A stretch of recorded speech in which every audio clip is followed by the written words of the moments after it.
This war left scars so deep that they continue to haunt history. The suffering went beyond the violence of gunfire and bombings. Civilians faced brutal acts that defied human decency. One of the most disturbing aspects was the use of sexual violence as a weapon. It wasn't random or accidental. Instead, it was a deliberate tactic meant to terrorize and crush the spirits of entire communities. These horrific acts were part of a larger strategy to dehumanize and control the civilian population. To understand how Vietnam reached this tragic period, we have to go back to its long struggle for independence. Vietnam was under French colonial rule for nearly a century, starting in the mid-1800s. The French used the country's natural resources to benefit themselves, while forcing Western-style politics, economy, and culture onto the Vietnamese people. Over time, resentment grew, and the demand for independence became stronger. After World War II, this nationalist movement exploded, led by the Viet Minh, an independence group guided by communist leader Ho Chi Minh. The Viet Minh launched an armed resistance against the French, determined to break free from colonial rule. The fight reached a turning point in 1954 with the Battle of Dien Bien Phu. This battle saw the Viet Minh deliver a crushing defeat to the French, proving that the Vietnamese would no longer accept foreign rule. As a result, France was forced to negotiate, leading to the signing of the Geneva Accords later that year. The Geneva Accords changed Vietnam's future forever. It divided the country at the 17th parallel, forming two separate regions: North Vietnam, controlled by Ho Chi Minh's communist government, and South Vietnam, which was backed by anti-communist forces and Western allies, mainly the United States. This agreement was meant to be temporary. Elections were planned to reunite the country under one government, but those elections never happened. Many believed that if voting took place, Ho Chi Minh would win, as most Vietnamese supported him. Fearing the rise of communism, Western countries, particularly the US, worked to prevent these elections. This division soon led to greater conflict. North Vietnam was determined to unify the country under communist rule, while South Vietnam, supported by Western nations, fought to stop it. This struggle wasn't just a local issue. It became part of the larger Cold War, where the US and its allies aimed to stop communism from spreading worldwide. The US feared that if Vietnam became fully communist, other nearby countries would follow, causing a domino effect across Southeast Asia. This belief, known as the domino theory, became a major reason for America's involvement in the war. As tensions rose, South Vietnam became more unstable. Political turmoil and internal conflicts made the situation worse. Before full-scale American military intervention even began, it was clear that the nation was on the brink of disaster. If you're finding this story eye-opening, take a second to hit that like button. It really helps us bring more hidden history to light. And don't forget to subscribe for more untold stories. The rise of the Viet Cong and America's involvement in Vietnam. South Vietnam's government faced serious internal struggles, including corruption, unstable leadership, and a lack of support from its own people. At the same time, communist rebels in the South began organizing against the government.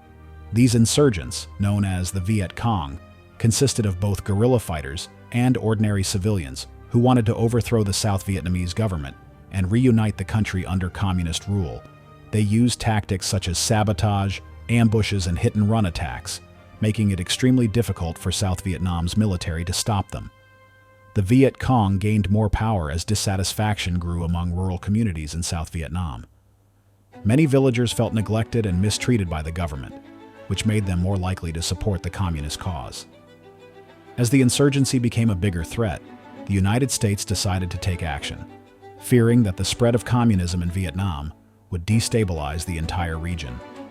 At the heart of America's involvement was the Cold War policy of containment, which aimed to prevent communism from spreading to more countries. U.S. leaders, including President Dwight D. Eisenhower and his successors, believed in the domino theory, the idea that if Vietnam became fully communist, neighboring countries in Southeast Asia would follow. This concern was driven not just by political ideology but also by economic and military interests, as the United States wanted to maintain its influence in the region and counter the growing power of the Soviet Union and China.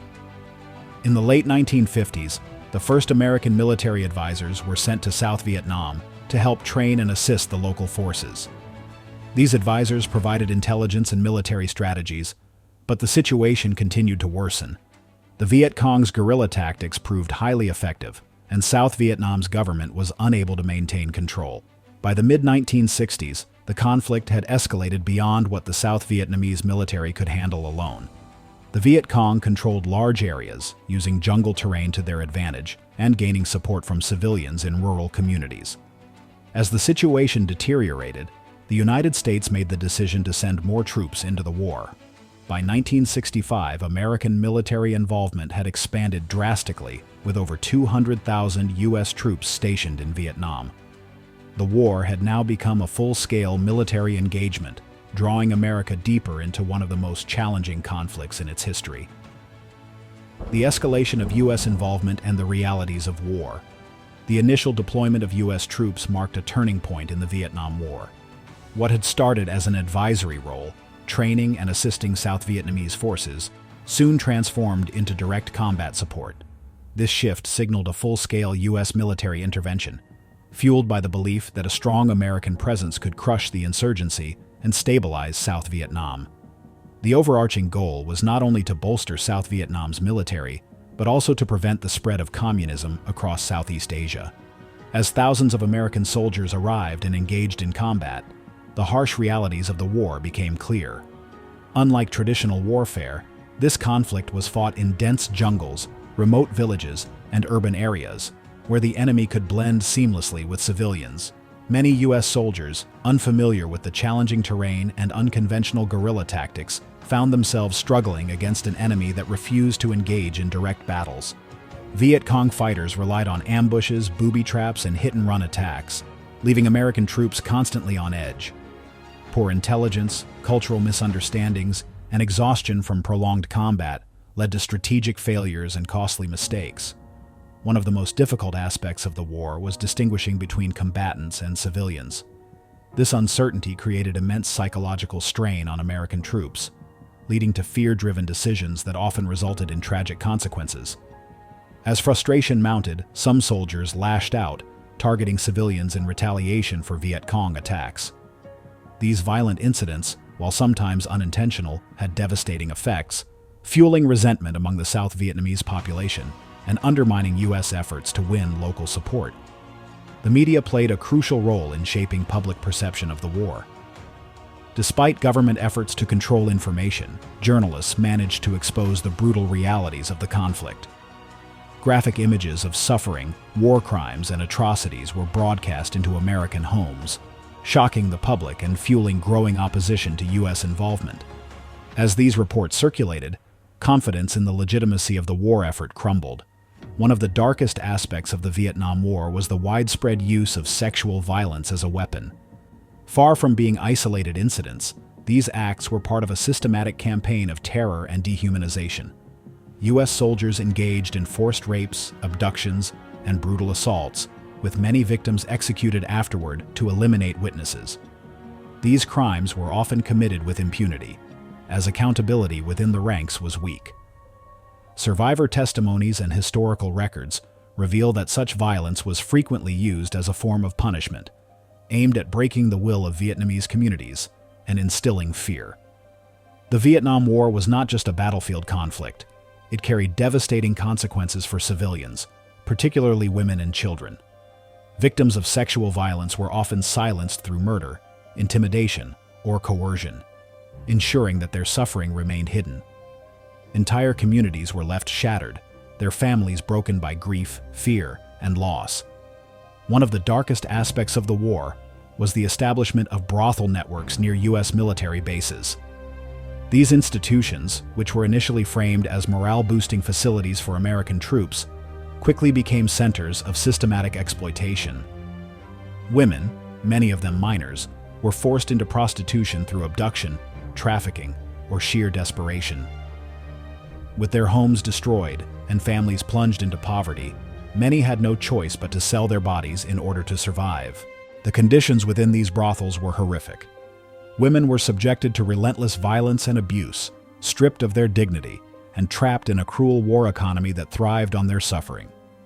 The U.S. military's involvement was complicated. Some officials turned a blind eye, while others actively participated or profited from these systems. As a result, these networks not only deepened the suffering of the Vietnamese people, but also contributed to moral decay in occupied regions, creating a cycle of exploitation and violence. Among the most infamous war crimes committed by U.S. troops during the Vietnam War was the Hill 192 incident, which took place on November 19, 1966. This atrocity involved a group of 5 American soldiers who targeted a 21-year-old Vietnamese woman named Phan Thao. Over the course of 5 days, 4 of the soldiers subjected her to relentless and brutal sexual violence. As their crimes escalated, 2 of them decided to murder Phan Thao in an effort to cover up their actions. This calculated killing was the final step in a series of inhumane acts meant to ensure that their crimes would never come to light. The incident only gained public attention when Robert Storby, a U.S. Army whistleblower, bravely stepped forward with details of the crime. His testimony exposed the horrors of the attack and shed light on the systematic violence that plagued the war. However, despite the gravity of these revelations, the U.S. government's response was woefully inadequate.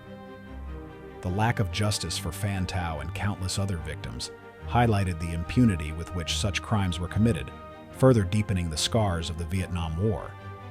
War crimes in Vietnam, the atrocities of Hill 192 and My Lai. The soldiers involved in the Hill 192 incident were subjected to a trial, but their sentences were shockingly light compared to the severity of their crimes. This lenient outcome underscored the U.S. military's reluctance to confront its own internal issues or comprehensively address war crimes. The trial and sentencing further highlighted a systemic failure in leadership. Despite clear evidence of atrocity, those responsible faced minimal consequences. The military's refusal to conduct thorough investigations or hold soldiers accountable allowed similar crimes to persist with impunity. The My Lai massacre, which occurred on March 16, 1968, remains one of the most infamous war crimes of the Vietnam War.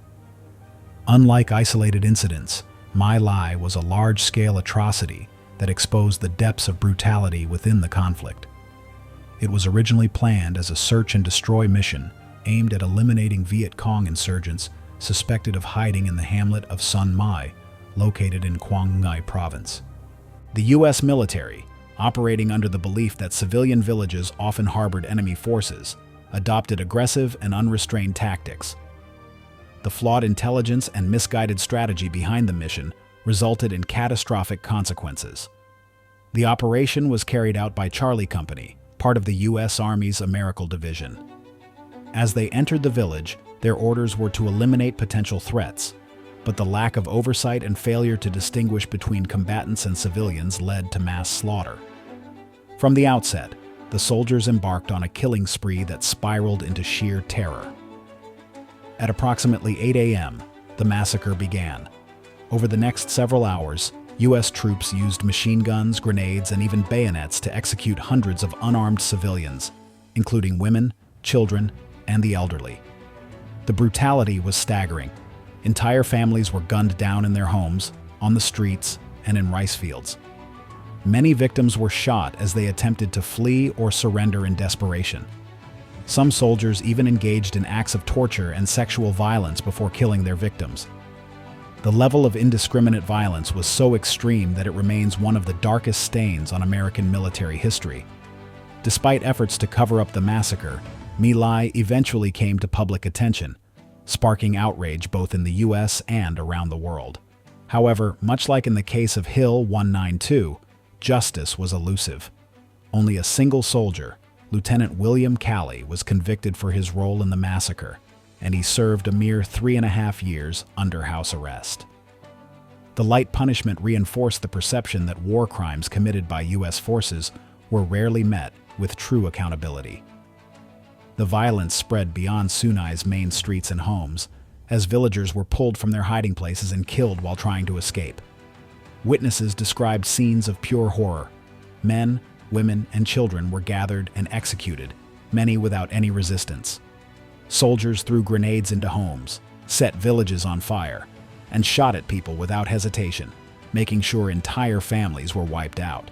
In addition to gunfire and explosions, some soldiers used bayonets for close-range killings, making the massacre even more brutal. Estimates suggest that over 500 civilians were killed, with women, children, and the elderly making up a large portion of the victims. Most of them had no way to defend themselves. Even with helicopters flying above to monitor the operation, soldiers took their time to carry out the executions. Survivors recalled the terror of trying to escape, only to find no way out. When news of the massacre spread, there was global outrage, leading to investigations. However, despite the overwhelming evidence, the military's response was slow and inadequate. Only a few soldiers were put on trial, and most of those responsible went unpunished. High-ranking officials avoided scrutiny, further damaging public trust in the U.S. military and government. Sexual violence was also a disturbing part of the war, not just random acts of cruelty, but often a deliberate tactic. The psychological scars of these crimes lasted for decades.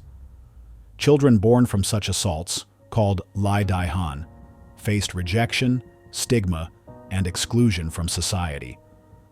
The Vietnam War wasn't just fought by U.S. troops.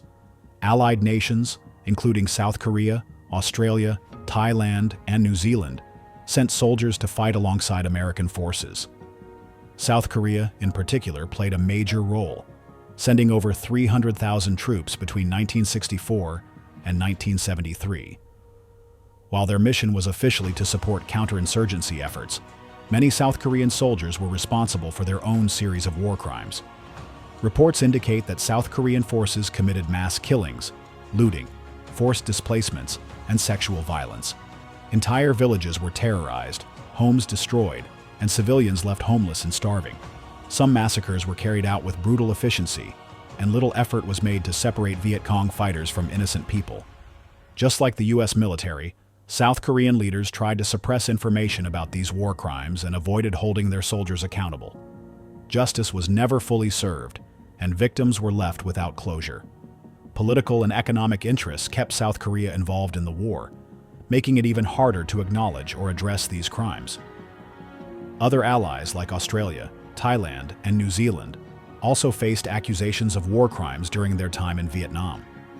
The widespread suffering and human rights abuses committed by multiple nations made it nearly impossible to achieve real justice or reconciliation after the war.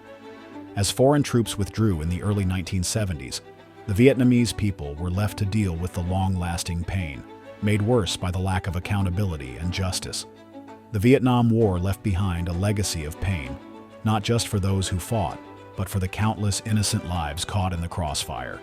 The atrocities committed by multiple nations remain a dark chapter in history, with many victims never receiving justice. While time moves forward, the scars of war never truly fade. If you found this video informative, don't forget to like, share, and subscribe for more deep dives into history's untold stories. Thanks for watching, and we'll see you in the next one.